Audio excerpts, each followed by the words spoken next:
Hello बच्चों, कैसे हो सभी। स्वागत है आपका जीआईएस की ऑनलाइन क्लास में। हम पढ़ रहे हैं class 10th math English medium. Exercise अपनी चल रही है अर्थमेटिक प्रोग्रेशन 5.2 कंप्लीट। आज स्टार्ट करेंगे 5.3। तो वही 5.2 की तरह इसमें भी एक फॉर्मूला है। जितने भी क्वेश्चन हैं, क्वेश्चन अलग अलग टाइप के आएंगे लेकिन सॉल्यूशन एक ही फॉर्मूले से होगा। ठीक है, बस वही है। उसी फॉर्मूले में कभी वो एन पूछ लेगा, कभी ए पूछ लेगा, कभी डी और एक एस एन। तो जो इस एक्सरसाइज में हम पढ़ेंगे वो पढ़ेंगे सम ऑफ एन टर्म या sum of first n term in AP. तो अब क्या होगा, अपन को जैसे अब तक तो अपन टर्म फाइंड करते थे ना, कि find the 20th term, find the 15th term, find the 7th term.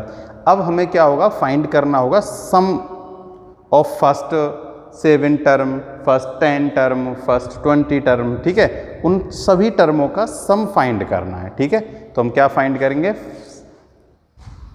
Sum of the first n term in AP. Sum of first nth term AP. ठीक है, first term of an AP, ऐसे लिख लो, of an AP. ठीक है, तो simple सा formula है। मैं आपको डायरेक्ट फॉर्मूला लिख के बता रहा हूँ, क्या है क्या नहीं है, कैसे आया कैसे नहीं है, उसके बारे में मैं आपको बता दूंगा, लेकिन वो उतना अपन को काम की चीज़ है नहीं। तो फॉर्मूला लिखता हूँ। सबसे पहले एस एन से इसे रिप्रेजेंट करते हैं। जैसे उसे ए एन से रिप्रेजेंट करते थे ना, इसे किससे रिप्रेजेंट करते हैं, एस एन। एस का मतलब सम, एन अपने पास नंबर ऑफ टर्म है। ठीक है, तो S n equals to n upon 2 a plus n minus 1 into D. ठीक है, सेम वही चीज है इसमें भी। यहां एन क्या है, एन नंबर ऑफ टर्म है।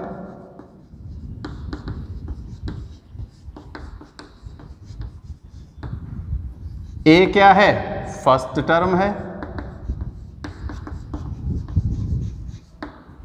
डी क्या है, कॉमन डिफरेंस है।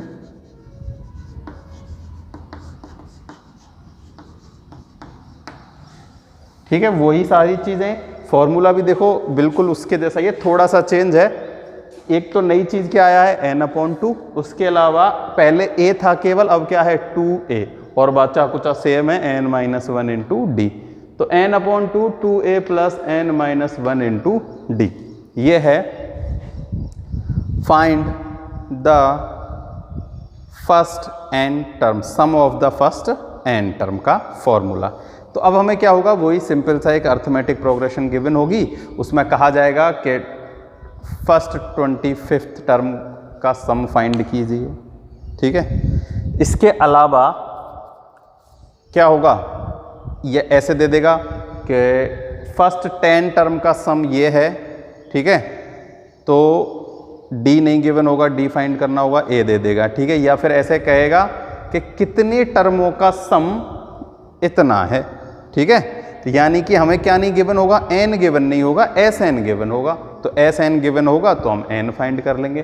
फॉर्मूला सेम यही होने वाला है। ठीक है, तो देखो एक फॉर्मूला तो यही है, इसके अलावा एक फॉर्मूला है, लेकिन उसको भी हम इसी फॉर्मूले से भी सॉल्व कर सकते हैं करने को। जैसे अपन ने पिछले उसमें भी था ना वो एक बार, एक तो आगे से हम कोई भी टर्म फाइंड करते थे, एक लास्ट से कोई टर्म फाइंड करते थे। तो उसमें क्या था, एक एल का नया फॉर्मूला था, लेकिन हम उससे भी उसे उल्टा करके सॉल्व कर सकते थे। ऐसे ही लेकिन इजी होता है वो फॉर्मूला। ठीक है, जैसे क्या है, हमें गिवन हो फर्स्ट टर्म और लास्ट टर्म। ठीक है, ये कब यूज करेंगे हम, व्हेन लास्ट टर्म गिवन। जब लास्ट टर्म गिवन होगी ना, तब हम ये फॉर्मूला अप्लाई करेंगे, n upon 2a plus l. आई बात समझ में? ऐसा ही है, देखो a n upon 2a plus l. A first term है और एल क्या है, लास्ट टर्म। बस कब यूज होगा ये, जब हमें फर्स्ट और लास्ट टर्म गिवन होगी। ठीक है ना, और ये कब यूज होगा, जब हमें एक AP गिवन होगी कंप्लीटली, तो वहाँ A, D और N गिवन होगा, SN फाइंड कर लेंगे, SN गिवन होगा तो N फाइंड कर लेंगे, ठीक है। यही फॉर्मूला है। अब छोटी छोटी सी चीज़ें बेसिक सी जो आप लोगों को पता होना चाहिए, जैसे कि हमें टर्मों के सम गिवन है। क्या गिवन है? टर्मों के सम गिवन है और टर्म फाइंड करनी है। जैसे कि हमें गिवन है कि फर्स्ट थर्ड टर्म का sum, first 3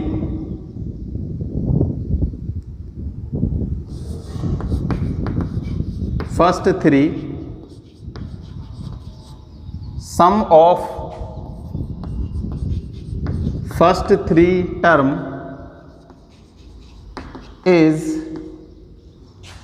8 and sum of first 4 term is 20, ठीक है। फर्स्ट 3 यानी फर्स्ट सेकंड और थर्ड टर्म का सम तो है 8 और फर्स्ट 4 टर्म यानी 1 2 3 4 टर्म का सम कितना है 20, और उसने हमसे ये कह दिया जाए कि 4th टर्म फाइंड कीजिए। क्या फाइंड कीजिए? 4th term. तो देखो क्या करेंगे हम भाई, इसमें से इसको सब्ट्रैक्ट कर देंगे। ये 4 टर्म का सम है और ये है थर्ड टर्म का सम। तो जब 4th में से 3 का जब सब्ट्रैक्ट करेंगे भाई, पहली 3 माइनस कर दी, 1 2 3, अब जो बचेगी वो कौन सी होगी? 4th टर्म होगी। तो इसको एक फॉर्मूले में कन्वर्ट करके लिखा है कि an यानी कि term, Sn minus Sn minus 1। आई बात समझ में? Sn तो है अपने पास जो लास्ट सम है और ये उससे जस्ट पहले वाला सम। आई बात समझ में? तो हमें 20 में से माइनस करना है 8, तो आ जाएगा 12, यानी कि जो 4th टर्म है वो कौन सी है? 12 है, ठीक है। तो देखो इसको ऐसे ज़्यादा कंफ्यूज होने की ज़रूरत नहीं है इसमें। ऐसा जब क्वेश्चन आएगा ना तो और मैं अच्छे से समझा दूंगा। आप तो बस इतना ये मैंने इसलिए बता दिया ताकि आपको ऐसा ध्यान रहे कि हाँ सर ने कुछ ऐसा बताया था ना। तो इसको ऐसे ज़्यादा टेंशन लेने की ज़रूरत नहीं, बहुत बेसिक सी चीज़ है ना। इसके चक्कर में आपको अजीब सा लग रहा है लेकिन बहुत इजी चीज़ है। देखो अगर मैं कहूँ कि first sum of first term 4, sum of first term, तो देखो फर्स्ट टर्म का सम हो चाहे फर्स्ट टर्म हो एक ही बात है भाई। फर्स्ट टर्म तो फर्स्ट टर्म है, 4 है तो 4 फर्स्ट टर्म का सम भी क्या होगा? 4 ही होगा, ठीक है। मैं बात करूं sum of 2 term 12, sum of first 3 term, ये सम है टर्म नहीं है, सम है, ठीक है ना, 20, ठीक है। तो अब ऐसा कहा ये फर्स्ट टर्म का सम है, ये सेकंड टर्म का सम है, ये थर्ड टर्म का सम है। तो फर्स्ट टर्म का सम तो एक्चुअली में फर्स्ट टर्म ही है। अब मैं आपसे कहूं कि सेकंड टर्म फाइंड करके बताओ मेरे को क्या होगी। तो सेकंड टर्म फाइंड करने के लिए मैं क्या करूंगा? Sn में से Sn माइनस 1 कर दूंगा, यानी एक बड़ी सम में से एक छोटा s सब्ट्रैक्ट कर दूंगा। तो देखो 12 माइनस 8 जब मैं करूंगा, 12 माइनस 4 करूंगा तो क्या आ जाएगा? 8 आ जाएगा। ये अपने पास क्या हो जाएगी? सेकंड टर्म आ जाएगी। आई बात समझ में? अब ऐसे ही मैं इससे इसको माइनस करूंगा तो कितना? 8 ही बचेगा, लेकिन यहां आना कितना चाहिए था? देखो 4 8 और 12 और 12 और 8 20 24 होना चाहिए था यहाँ। अगर मैं इसको उसी AP में लिखूं ना तो 24 होना चाहिए, ठीक है। तो देखो 12 माइनस जब हम करेंगे कितना? 24, तो यहाँ कितना आएगा? 12, ठीक है। तो AP फाइंड करने के लिए क्या करना है? बड़े सम में से उसके एक अपर वाली क्या कर देंगे? सब्ट्रैक्ट कर देंगे, यानी कि Sn, ये तो है जो बड़ा वाला Sn है, और एक n माइनस 1, यानी कि ये अगर 4 है तो यहाँ 3 लेंगे, यहाँ 5 है तो यहाँ 4 लेंगे, यहाँ 10 है तो यहाँ 9 टर्म लेंगे, यहाँ अगर थर्ड टर्म है तो यहाँ सेकंड टर्म लेंगे। बस इतना सा मतलब है इसका, और भी कुछ ऐसा नहीं है, ठीक है। अब देखो मैं इससे रिलेटेड आपको एग्जांपल कराता हूँ। जो भी हमने किया है बिल्कुल आपको अच्छे से समझ में आ जाएगा, कोई भी दिक्कत की बात नहीं होने वाली, है ना। एग्जाम्पल से और क्लियर होगा। आप तो बस ये फॉर्मूला लर्न कर लो, ये एक आध क्वेश्चन में ही काम आने वाला है ना। ये याद भी ना हो तो हम इससे भी उसको फाइंड कर सकते हैं करने को तो, लेकिन ये थोड़ा इजी है इसलिए मैंने इसको आप लोगों को लिखा दिया। याद हो जाए तो बहुत अच्छी बात है।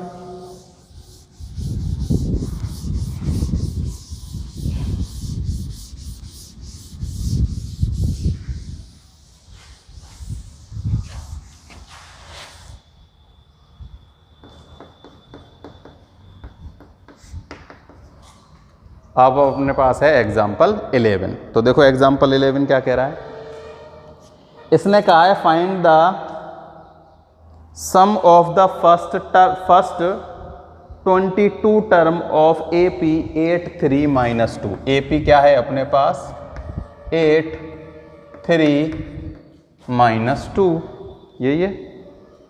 ये और हमसे क्या फाइंड करवाया है, find sum of first 22 term, ठीक है ना। फर्स्ट 22 टर्म का हमें क्या फाइंड करना है, सम फाइंड करना है। तो देखो सिंपल सी बात है, फॉर्मूला ये रहा, दोबारा नहीं लिख रहा मैं, ये लिखा ही हुआ है तब दोबारा लिखने की क्या जरूरत है ना। क्या क्या चाहिए हमें,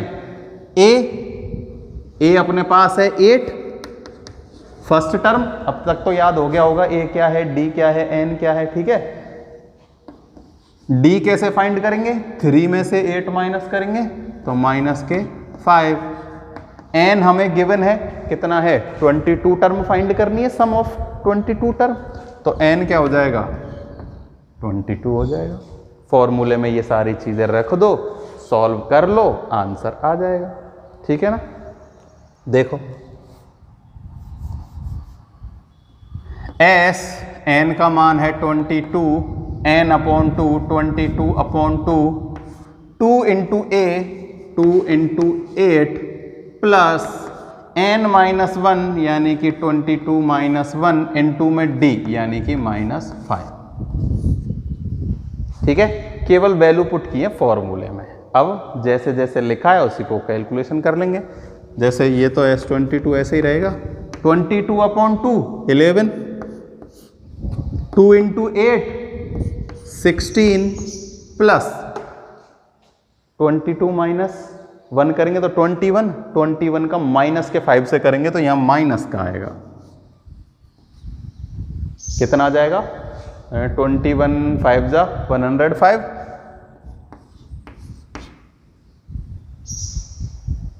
ठीक है।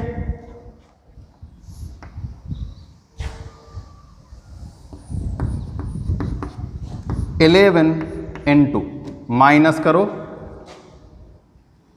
89,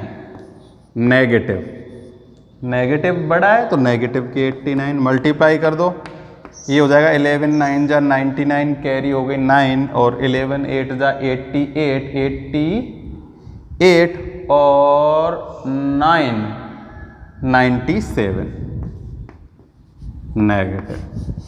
तो ये अपने पास आ गई कौन सी, सम ऑफ 22 टर्म -979, ठीक है। एग्जाम्पल नंबर हो चुका है 11 कंप्लीट, सिंपल सा था, फॉर्मूले में केवल वैल्यू पुट की और उन्हें सॉल्व कर दिया।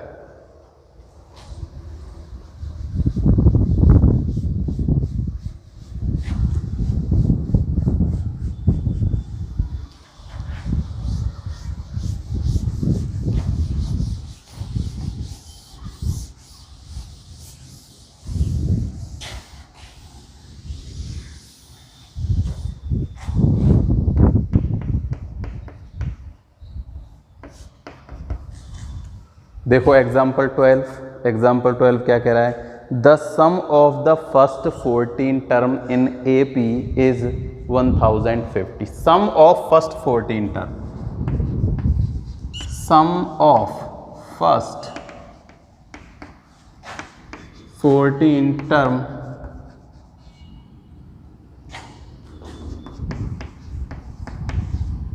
1050, ठीक है। First term is 10, first term यानी कि ए क्या है 10 है। Find the 20th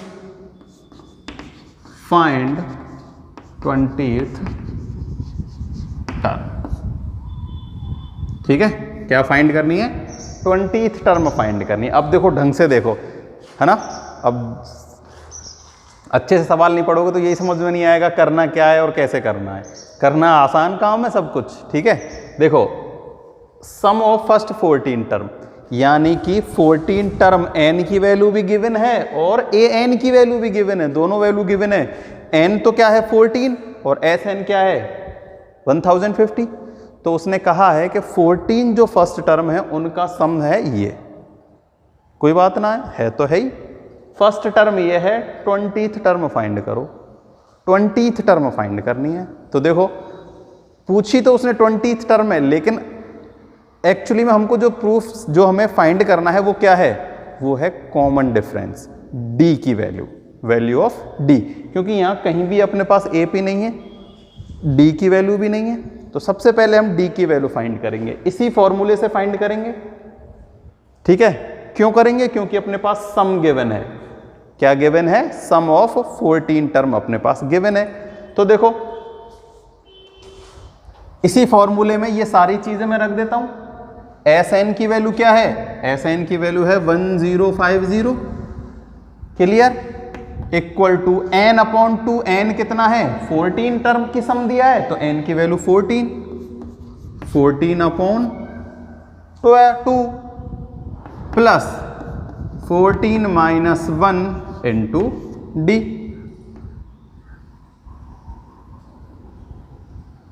to a रह गया ना,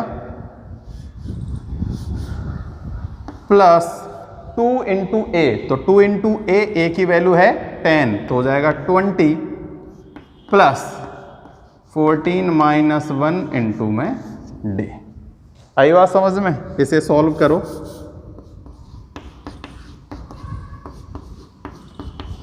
यहां तो बचेगा 7, 14 अपॉन 2 7, यहां हो गया 20, ठीक है।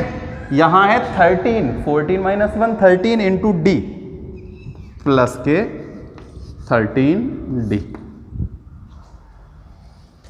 क्लियर।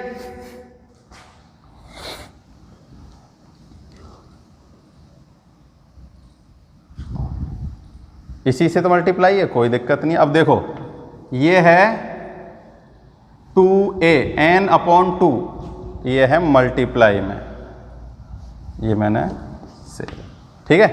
अब देखो 7 इधर मल्टीप्लाई में है, तो मैं अगर 7 को इधर ले जाऊंगा तो किस में आएगा?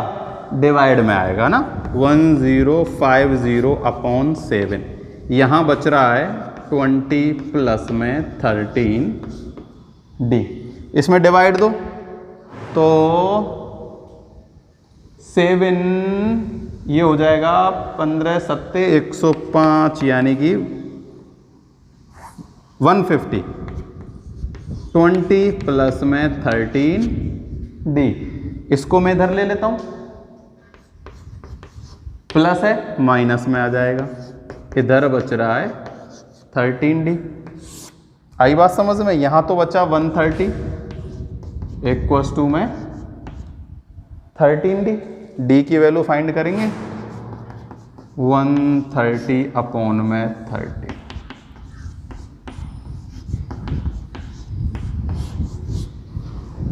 डी क्या आया है? 10 आया है। कैसे आया? केवल इस एक लाइन से, sum of the first 14 term is this. A की वैल्यू भी गिवन है, ठीक है। तो देखो सम गिवन है, n गिवन है, a गिवन है, n गिवन है, d वैल्यू फाइंड करनी है। तो कैलकुलेशन की 7 20, ये हो जाएगा 13d। 7 से डिवाइड दे दिया, 150 बचा, 20 को उधर ले जाएंगे तो नेगेटिव का हो जाएगा, 130 बचेगा, 13d 30 का डिवाइड दिया तो आ गया d 20। a अपने पास है, d अपने पास है, ठीक है। और 20th टर्म फाइंड करनी है, तो बहुत ईजी है, बहुत ईजी है। क्या होगी 20th टर्म? भाई 20th टर्म क्या होती है? a प्लस में 19d। ठीक है, अगर ऐसे दिक्कत आए तो वही फॉर्मूला लगा लेना, a plus n minus 1 into D. यही फॉर्मूला है, ये भी है क्या चीज, यही फॉर्मूला है। देखो a प्लस n का मान कितना है, 20th टर्म फाइंड करनी है ना, तो n मान 20 है, तो 20 माइनस 1 19, और d का d, एक ही बात है, मैंने बस यहाँ डायरेक्ट लिख दिया है। तो यहाँ वैल्यू पुट कर दो, a की वैल्यू क्या है 10 प्लस d की वैल्यू भी 10 है, तो 19 इंटू 10 करेंगे जब 190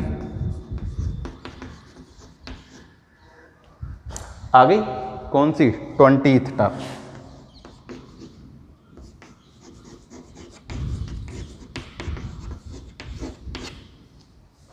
क्या है 20th टर्म? 200। ठीक है, देख लो अच्छे से।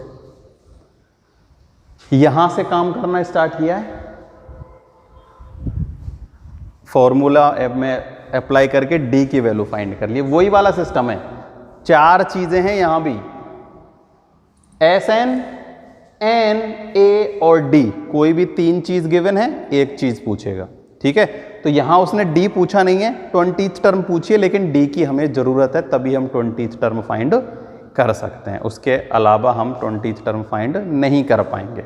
आई बात समझ में? एग्जाम्पल हो गया 12।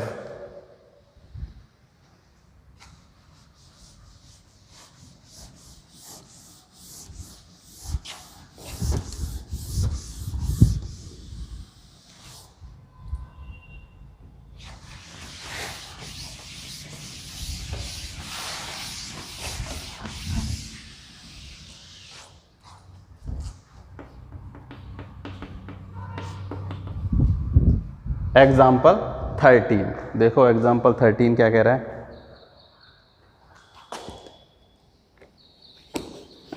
13 कह रहा है how many term in AP. एक एपी में है अपने पास 24 से स्टार्ट है क्या? हाँ, 21, 80 must be taken so that their sum is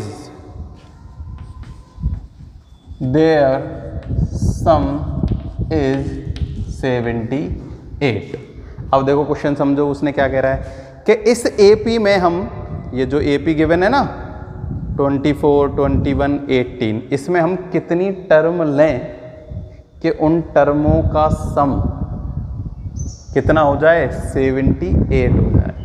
actually value of n find करनी है कि n की वैल्यू हम क्या लें कि उनका सम क्या हो जाए, 78। यानी कि Sn हमें गिवन है, Sn क्या है 78 लेंगे हम Sn, क्योंकि उन सब का सम हमें कितना करना है, 78 करना है। तो सम तो हो जाएगा ये, और वैल्यू ऑफ n फाइंड करेंगे। तो देखो Sn इक्वस टू है 78, A इक्वस टू है 24, D इक्वस टू हो जाएगा -3, और n हमें करना है फाइंड। d की वैल्यू में तो कोई दिक्कत नहीं होगी आपको, 21 में से 24 माइनस करेंगे तो -3 आ जाएगा। फॉर्मूला आपको ये लिखा हुआ है, यहाँ सबकी वैल्यू पुट करता हूं मैं। 78 equals to n/2, 2 into 24 plus n-1 into -3। ठीक है, कोई प्रॉब्लम? सॉल्व करते हैं। देखो n/2 इन दोनों का मल्टीप्लाई करेंगे तो 48 आएगा, प्लस 3 का मल्टीप्लाई -3 का मल्टीप्लाई n से करेंगे तो -3n, और ये हो जाएगा +3। क्लियर? इस 2 को मैं इधर ले लेता हूं, ये डिवाइड में है ना, इधर मल्टीप्लाई में आ जाएगा। 78 इंटू 2, ये हो जाएंगे 51 -3n, और ये बच रहा है बाहर वाला n। तो ये तो हो जाएंगे 156 एन का अंदर मल्टीप्लाई कर देता हूं मैं, 51n माइनस 3n स्क्वायर। अब देखो मुझे क्वाड्रेटिक इक्वेशन बनानी है तो मैं इन दोनों का इधर ट्रांसफॉर्मेशन कर देता हूं। तो देखो ये नेगेटिव से इधर आएगा तो पॉजिटिव हो जाएगा 3n स्क्वायर, ये पॉजिटिव से नेगेटिव हो जाएगा 51n, और ये हो जाएगा पॉजिटिव का पॉजिटिव ही 156, और इधर बच जाएगा 0। क्या बन चुकी है?